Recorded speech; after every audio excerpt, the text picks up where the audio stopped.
All the way back in May of this year, I was one of the hopeful skeptics for the future of Star Wars Battlefront. I even went so far as to write an article about what we, the gaming community, expected out of the sequel, a list of what the fans wanted and felt we deserved. Since the initial announcement, EA and DICE would slowly pepper our news feeds with trickling information on what's to come. I was recently invited to check out EA's Motive Studios, the minds behind Battlefront II's upcoming single-player campaign. And while I was only limited to seeing what Motive had created, my concerns for the future of Battlefront have easily been calmed. Controller in hand, I explored the first 3 missions of the campaign as the newcomer to the series, Iden Versio. Let's dive right into Star Wars Battlefront II's campaign, and why the single-player mode alone should be enough to rein in the skeptics. First and foremost, Battlefront II looks gorgeous. Having returned home from my trip to Motive Studios, I promptly picked up the first game, remembering just how brilliant it was in the tiniest of details. If you were blown away by Battlefront 1, then the sequel's gonna floor you. I was told during my demo that the graphics were an unfinished build, still needing some final work before it was deemed ready. The fact what I played somehow wasn't the final product simply couldn't compute in my feeble human brain. How could something this phenomenal not even be the finished product? Graphics aside, it was time to find out more about Inferno Squad, and just who this Iden Versio is. Iden sits in a neat little niche of the game, somewhere between being a normal trooper and a hero. The controls are all very familiar if you've played Battlefront before, but she simply feels more powerful. Inferno Squad is a Spec Ops team, and as such, Iden is particularly skilled above and beyond the capabilities of lesser stormtroopers. In my introduction to Iden, she'd been captured by the rebels and held prisoner in exchange for access codes. Little did they know the plan was for her to get captured all along. As any good protagonist in Star Wars, Iden has a droid companion, although Motive Studios wisely devised the kind of droid that would suit her needs. Remember the Imperial probe droid in Episode 5? Now imagine a compact version of that which attaches to her back. Not only did I get to play as the droid and stealth around a nostalgia-inducing rebel ship, when Droid and Iden were finally reunited, it added an entirely new element to her gameplay.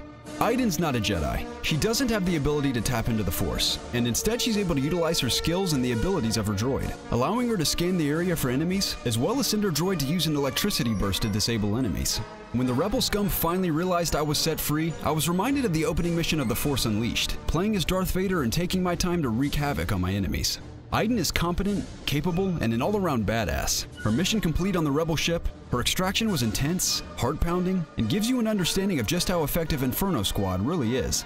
The game really picked up when I landed on Endor, just a little too late to stop the rebels from destroying the Death Star's shield generator.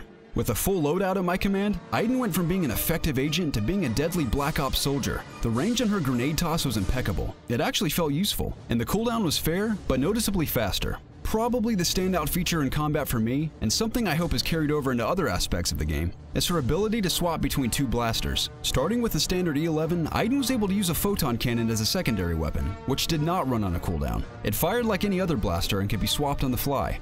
I also noticed the topography of the map. Most of the ground combat in the first game was, for all intents and purposes, flat. There were some hills, minor caves, paths, stairs, etc. This was different. This was strategic vantage points, multiple paths to travel, and more. Tactics suddenly became apparent as there was more than one way to approach the situation at hand. Listening to Iden talk to her team, barking commands, having that typical military bravado, it felt like I was part of a very real and efficient squad. At no point did I question the abilities of my AI counterparts, and Iden's personality pours out in her dialogue and actions in a natural and complementary way. Of course, that brings me to the final mission I covered, space combat. The default controls are the same as that from the ship combat in the first game, but there's also a number of options to switch between to find what fits your style. Iden and her team had to navigate through the debris of the recently destroyed Death Star, and being loyal to the Empire, they flew with a sense of dread and loss. It wasn't a momentous occasion, it was a tragedy. Combat in space feels so unbelievably good, and fans who are begging for the sorely missed mode are going to be impressed. Motive Studios put their heart and soul into creating a campaign mode worthy of the Star Wars universe, and while I was only able to glimpse a brief portion of what that entails, I feel confident that they'll deliver a memorable experience. The campaign feels real, it feels organic, like it's a rightful chapter of the saga. If it's any indication of the game to come, Star Wars fans are going to be blown away and begging for another adventure with Iden Versio.